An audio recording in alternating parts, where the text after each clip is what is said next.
સાળંગપુરમાં ભીત ચિત્રોનો વિવાદ માંડ શાંત થયો, ત્યાં વધુ એક સ્વામિનારાયણ સંતે ખોડિયાર માતાજી પર વિવાદિત ટિપ્પણી આપવા વિવાદ થયો હતો, જે બાદ તેઓ રૂમમાં પુરાઈ ગયા હતા. હવે માતાજી વિશે બફાટ કરનારા બ્રહ્મ સ્વરૂપ સ્વામીએ ભારે વિરોધ થતાં માફી માંગી છે અને કહ્યું છે કે મારો ઉદ્દેશ્ય કોઈની ધાર્મિક લાગણી કે માન્યતાનું ખંડન કરવાનો ન હતો.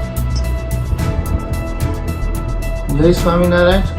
શ્રી ખોડિયાર માતાજી અને તેમાં આસ્થા ધરાવતા ધર્મપ્રેમી સજ્જન ભક્તો તથા ખોડલધામ ટ્રસ્ટ કાગવડ તથા ખોડિયાર માતાજીના મંદિરો અને સંસ્થાઓ તથા તમામને વિનંતી સહ જણાવવાનું કે મારો આશય કોઈની ધાર્મિક લાગણી કે માન્યતાનું ખંડન કરવાનો ન હતો, છતાં મારા શબ્દોથી કોઈને ઠેસ પહોંચી હોય તો હું બ્રહ્મ સ્વરૂપદાસ સ્વામી દિલગીરી સાથે હાથ જોડીને કરબદ્ધ ક્ષમા યાચના ચાલું છું અને ફરી વખત આનું પુનરાવર્તન નહીં થાય એની ખાતરી આપું છું. જય સ્વામી.